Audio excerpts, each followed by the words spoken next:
Hello and welcome back to sessions on Amadeus with Travel Academy. My name is Gaurav Gera. हम लोग बात कर रहे हैं Amadeus के बारे में, मतलब हमने एंड टू एंड Amadeus को सीखने की तैयारी की है और काफ़ी सारी वीडियोस हम पहले सीख चुके हैं, बहुत सब कुछ। और really thankful for your comments and wishes that you give in every video. इस वीडियो में हम लोग बात करेंगे अबाउट फेयर रूल्स, मतलब फेयर रूल्स कैसे निकालने हैं हमने पिछली वीडियो में सीख लिया। अभी हम लोग बात करेंगे अबाउट कि किस तरीके से उनको पढ़ना। जनरली क्या होता है कि हम लोग फेयर रूल्स कैसे निकालने हैं वहाँ तक पहुँचते हैं, उसके बाद उसको छोड़ देते हैं कि भैया फेयर रूल निकालने आ गए, हमारा काम खत्म। लेकिन ऐसा होता नहीं है। फेयर रूल निकालना is just a small step. Main जो चीज़ है वो है उसको पढ़ना कैसे है। I have been to these companies जहाँ पर हमने करोड़ों के लॉसेस हर महीने के देखे हैं, क्योंकि हमारे जो ट्रैवल एजेंट्स होते थे वो कई बार गलत फेयर रूल पढ़ लेते थे।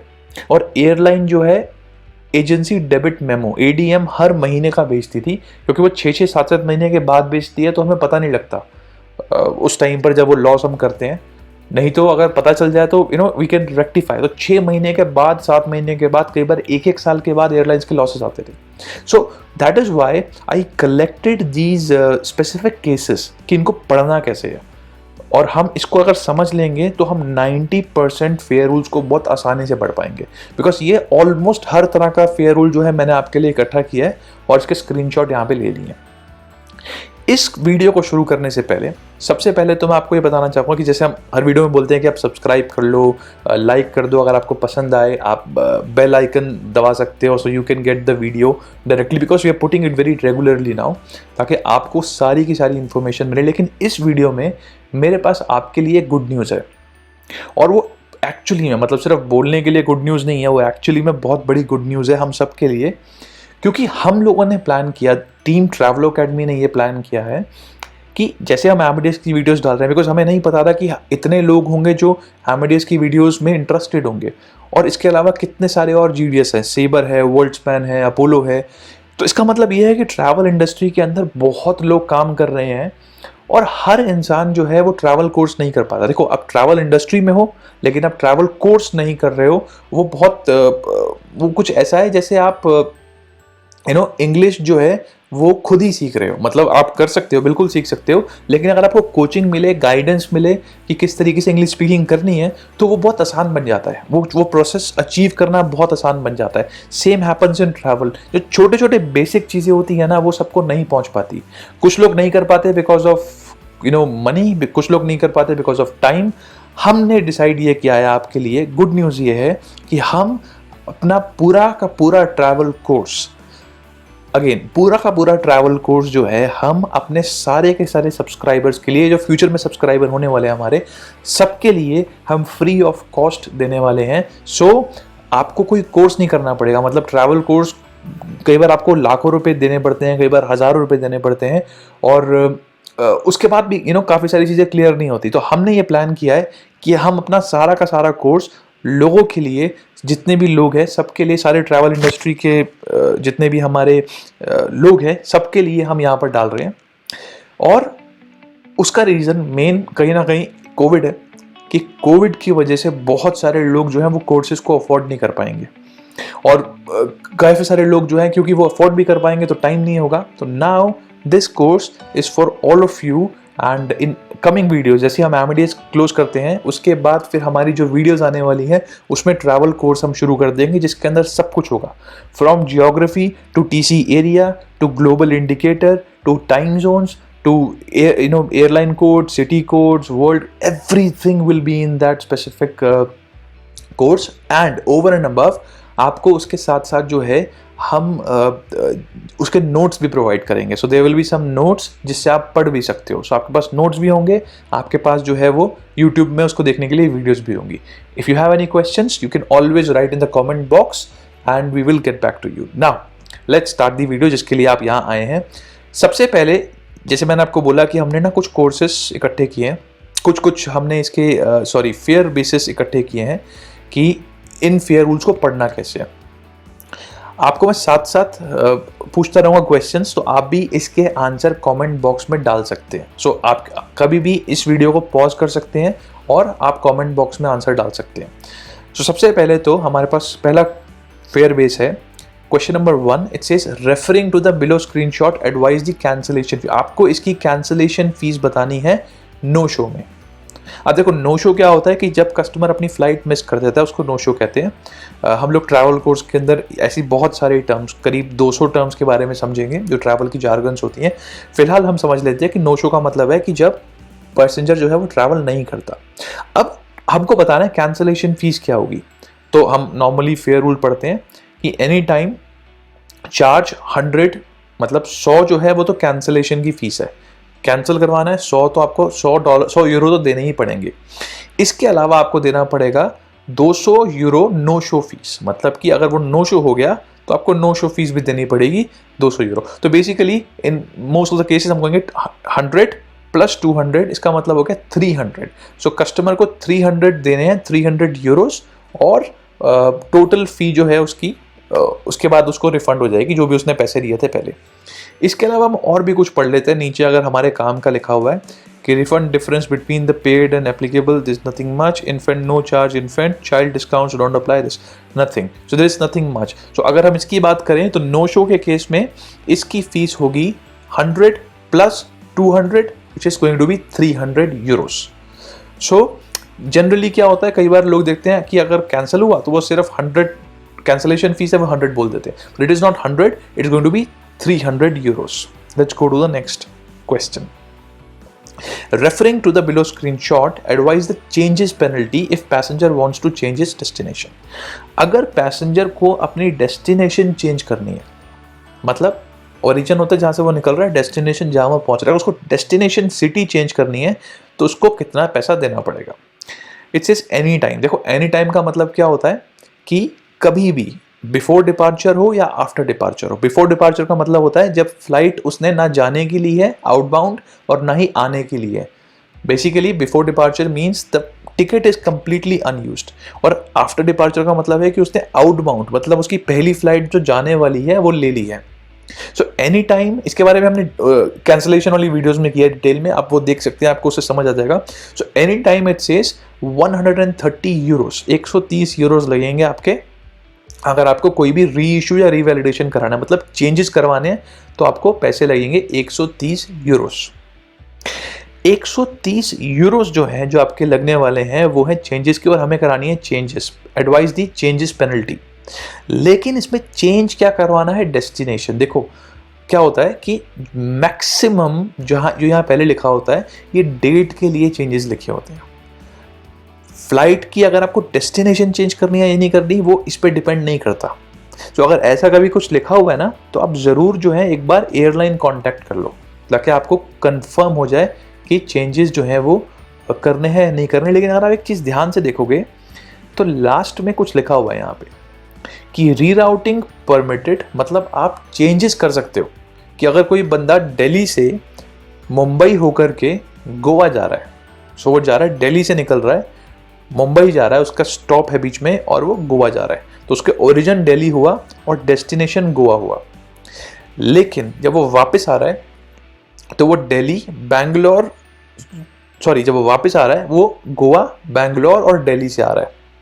तो अगर वो कहता है कि भैया मेरे को ना अपना ओरिजिन डेस्टिनेशन तो सेम रखना है, लेकिन अब मैं बेंगलोर से नहीं आना चाहता, मैं मुंबई से वापस आना चाहता हूँ, मतलब ओरिजिन डेस्टिनेशन सेम है लेकिन उसकी वाया फ्लाइट चेंज हुई है, उसका ट्रांजिट पॉइंट चेंज हुआ है। तो ये क्या कह रहा है, ये कह रहा है रीराउटिंग परमिटेड है अगर आप ओरिजिन डेस्टिनेशन सेम रख रहे हो और सिर्फ वाया पॉइंट चेंज कर रहे हो तो आप कर सकते हो। लेकिन इसका मतलब ये हुआ कि ओरिजिन डेस्टिनेशन को आप चेंज नहीं कर सकते। सो इसका मतलब ये जो क्वेश्चन है कि कितनी पेनल्टी होगी अगर हमें चेंजेस करवाने हैं ओरिजिन या डेस्टिनेशन, इस केस में डेस्टिनेशन पूछा है, तो हम इनको बोलेंगे कि हम कस्टमर को बता देंगे कि सर आपकी जो फ्लाइट है उसमें ओरिजिन डेस्टिनेशन चेंज नहीं कर सकते, चाहे आप कितने भी पैसे दो, मतलब आप करोड़ों रुपए दे दो, इस टिकट के ऊपर आप जो है चेंजेस नहीं कर सकते डेस्टिनेशन के एज पर एयरलाइंस जो रूल्स हैं। और यहाँ पर हमारा ये केस खत्म हो जाता है। जनरली कस्टमर जो है they can get back and से कि नहीं हमें करवाना है। तो इस केस में निकलने का यही तरीका होता है कि आप बोल दो कि ये this is airlines policies and not our policy.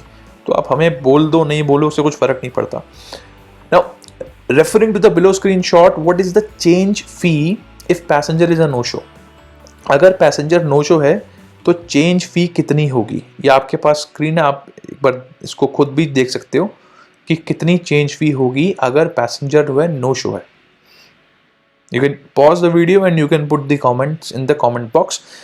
हम क्या करते हैं, हम इसको देखते हैं। देखो सबसे पहले लिखा है कि चार्ज यूरो 130 यूरो चार्ज करना है फॉर री इशू रिवैलिडेशन, मतलब कि चेंजेस करने के लिए 130 यूरो है हमारे पास अगर आपको उनसे लेने हैं तो।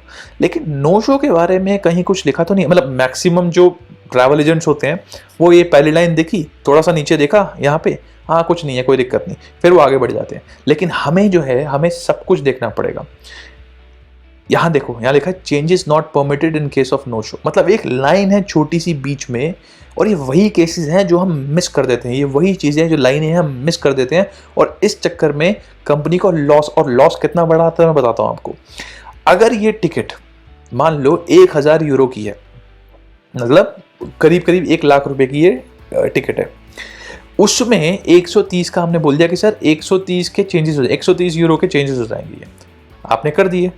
पता लगा कि नो शो के बाद चेंजेस हो ही नहीं सकते थे, इट इज़ नॉट परमिटेड, तो अब ये किसी काम की टिकट नहीं है। और आपने अब क्या किया, कस्टमर को आपने कमिट कर दिया कि ये नई फ्लाइट है। अब उसका इतना बड़ा लॉस होगा कि आपको उसको नई फ्लाइट देनी पड़ेगी, और कस्टमर नहीं देगा, पैसेंजर्स के पैसे नहीं देगा, वो पीछे पड़ जाएगा। And you know people who are outside India they travel a lot, वो ट्रैवल बहुत करते हैं, तो उनको इसके सारे स्पेसिफिक्स पता है, तो वो बहुत स्मार्ट हो जाते हैं ट्रैवल में, एयर ट्रैवल में, तो उनसे खेलना थोड़ा मुश्किल होता है। सो इसीलिए आपको सब कुछ ध्यान से देखना है कि changes not permitted in case of no show यहाँ लिखा हुआ है, तो थोड़ा सा मेरे भाई नीचे आकर के ना इसको पढ़ लो कि changes not permitted in case of no show. Refer to refund section, तो उसमें आप रिफंड में देख सकते हो कि भाई अलाउड है या नॉट अलाउड है, that is a separate thing. So I hope कि आपको ये समझ आ गया होगा जो हमने अभी किया है। नेक्स्ट क्वेश्चन देखो, और इसको आप पॉज करके नीचे कमेंट बॉक्स में क्वेश्चन नंबर लिख के आंसर कर सकते हो अपने हिसाब से कि आपके हिसाब से आंसर क्या होगा। Referring to the below screenshot, advise the change fee, आपको चेंज फी एडवाइज करनी है कि क्या होगी। और हम हर उस तरह का केस के बारे में बात कर रहे हैं जो आपके पास आ सकते हैं, और ये कभी भी फेयर रूल्स निकालने के टाइम पे नहीं बताए जाते। So I have collected those for you. अब यहाँ देखो, यहाँ पे हमारे पास जो है एक पूछा है इसने कि advise the change fee, change fee क्या होगी अगर हम यहाँ पर देखते हैं, यहाँ पे कुछ लिखा हुआ है अलग सा कि बिफोर डिपार्चर पर कूपन चार्ज INR 1584। और अच्छा पहले तो हम समझते हैं कि बिफोर डिपार्चर क्या होता है। मैंने आपको जैसे इससे पहले बताया कि बिफोर डिपार्चर हो गया कि अगर उसने फ्लाइट नहीं ली, तो अगर आप यहाँ स्टेटस देखोगे ना, तो स्टेटस में लिखा हुआ है, देखो ये फ्लाइट है BHX बर्मिंघम से ATQ अमृतसर, और अमृतसर से बर्मिंघम, आई थिंक यही है इसका अगर इसको डिकोड करेंगे तो। और आपका जो स्टेटस है वो ओपन है दोनों, मतलब कि दोनों की दोनों फ्लाइट्स जो हैं वो ली नहीं हुई इसमें, तो ओपन ओपन। अब ये जो BT लिखा हुआ है ना, इसका मतलब होता है कि ये नेट फेयर्स है, मतलब ये पब्लिश्ड फेयर नहीं है। ये क्या होता है ये हम ट्रैवल टर्म्स में करेंगे इन फ्यूचर। बिफोर डिपार्चर जो है यहाँ लिखा हुआ है पर कूपन चार्ज 1584। अब यहाँ पर सारी कहानी आ जाती है कि क्या लॉस और क्या वो हो सकता है इसके अंदर। देखो पर कूपन, अब बहुत सारे लोगों ने नहीं सुना होता कि पर कूपन क्या होता है। पर कूपन का मतलब ये होता है कि एक साइड, मतलब एक सेगमेंट, देखो सेगमेंट का मतलब होता है एक लाइन, जैसे बर्मिंघम से अमृतसर, तो ये एक लाइन एक सेगमेंट हुआ, और ये दूसरी लाइन दूसरा सेगमेंट हुआ, तो ये 2 सेगमेंट हो गए। सेक्टर का मतलब होता है कि जाने का एक पूरा, मतलब जाने की अगर 3 फ्लाइटें भी हैं तो वो एक सेक्टर है, और आने की 3 फ्लाइटें भी हैं तो भी वो एक सेक्टर है, तो एक जाने का सेक्टर, एक आने का सेक्टर। बट सेगमेंट क्या होता है कि जितनी फ्लाइट्स हैं, जितनी भी, अगर 10 फ्लाइटें हैं उस आइटनरी में तो 10 सेगमेंट है, लेकिन सेक्टर जो होंगे वो होंगे आपके जाने का एक और आने का एक। जनरली ऐसा होता है अगर वो मल्टी सिटी नहीं है। अब अगेन सेगमेंट होता है जितनी फ्लाइट्स हैं वो सेगमेंट्स होते हैं। सेक्टर होता है जनरली एक जाने का आउटबाउंड सेक्टर, एक होता है आने का इनबाउंड सेक्टर। इसके अंदर कोइंसिडेंटली जाने की एक फ्लाइट है, आने की एक फ्लाइट है, तो मतलब सेक्टर जो है इसमें एक ही 2 सेक्टर हैं इसके अंदर। लेकिन जो सेगमेंट की बात है, again that is said coincidentally कि जो एक फ्लाइट जाने की है, एक फ्लाइट आने की है, तो सेगमेंट भी इसमें 2 ही हैं। अब मैं सेक्टर सेगमेंट क्यों बता रहा हूं आपको, पर कूपन पर कूपन का मतलब होता है, कूपन को आप सेगमेंट से रिलेट कर सकते हैं, सेगमेंट से। मतलब अगर मैं आपको ऊपर लेके जाऊं, हमारे पास कोई टिकट है इसमें नहीं है, अगर आपकी फ्लाइट में अगर 4 अलग अलग फ्लाइट्स है अगर आपकी आइटनरी में, तो 4 सेगमेंट होंगे उसके अंदर। इसके अंदर 2 ही फ्लाइट है तो 2 ही सेगमेंट हो गया। कूपन का मतलब होता है सेगमेंट। तो सेगमेंट जो है इसमें है 2, जाने का आने का। तो सिंपली ये कह रहा है पर कूपन आपका 1584 चार्ज होगा। तो 1584 को आपको मल्टीप्लाई करना है 2 से, और जो आंसर आएगा आपका वो है हमारा इसका कैंसलेशन फीस। अगर हमें चेंजेस फी पूछिए इसके अंदर, तो चेंजेस जो फी है वो इसका डबल हो जाएगा, क्योंकि ये बोल रहा है पर कूपन, और कूपन का मतलब होता है एक सेगमेंट। अगर यहां पर कूपन की जगह पर लिखा होता सेगमेंट कि पर सेगमेंट, तो भी वही मतलब होता है इसका। सो कूपन और सेगमेंट एक ही चीज होती है, और इसका मतलब होता है कि कितनी फ्लाइट्स हैं आपके पीएनआर में, आपकी आइटनरी में कितनी फ्लाइट्स हैं। सेक्टर का मतलब होता है जनरली 2, जाने का और आने का। चाहे जाने की 3 फ्लाइट हो, आने की 3 फ्लाइट हो, फर्क नहीं पड़ता, लेकिन वो 2 माने जाएंगे। तो यहां पर आपके पास हो गया 1584 into 2 that you need to charge from this customer. और यहां पर गलती क्या होती है कि हम 1584 ही चार्ज कर लेते हैं, हम देखते नहीं है कि पर कूपन लिखा हुआ है। So per coupon is an important thing to understand. पांचवा क्वेश्चन जो हमारा है, इसके बाद जो है हम बाकी का नेक्स्ट वीडियो में करेंगे, क्योंकि ये बहुत डिटेल्ड इंफॉर्मेशन है। So I just wanted to divide it into 3 videos. Referring to the below screenshot calculate the refund amount. अब यहाँ पर आपको इसकी रिफंड अमाउंट निकालनी है। अब ये रिफंड अमाउंट ना आप खुद निकालना कि क्या हो सकती है। देखो यहाँ पर ना हमारे पास फेयर है, फेयर जो बेस यहाँ पर है हमारे पास, सबसे पहले ये है बेस फेयर। बेस फेयर हमेशा 2 करेंसीज में होता है, अगर वो दूसरी कंट्री के सूडो में है तो जैसे कि यहाँ पर लिखा है US डॉलर्स 185। अब 185 USD यहाँ लिखा है, और GBP लिखा है 130। मतलब 130 पाउंड जो है इसका बेस फेयर है, उसको कन्वर्ट कर दो USD में तो 185 बन जाता है। जो भी इस दिन का करेंसी एक्सचेंज रेट होगा उस हिसाब से ये है। टैक्स जो है वो 22 पाउंड्स है, sorry this is pounds, and 152 pounds है आपका, 152.30 जो है इसका टोटल फेयर है। मतलब USD 185 है और पाउंड्स में 130 है, दिस इज बेस फेयर, या ये मान लो या ये मान लो। पाउंड्स 22 जो है आपके वो है टोटल टैक्स, और 152.30 आपका टोटल फेयर है इसका इन पाउंड्स। कैंसिलेशन एनी टाइम, हमें पता करना है रिफंड अमाउंट कितनी होगी। कैंसिलेशन वो कह रहा है 50 US डॉलर्स, और चार्ज 75 फॉर नो शो। तो हम मान के चलते हैं कि ये नो शो नहीं है, this is not a no show, तो इसका चार्ज क्या हुआ।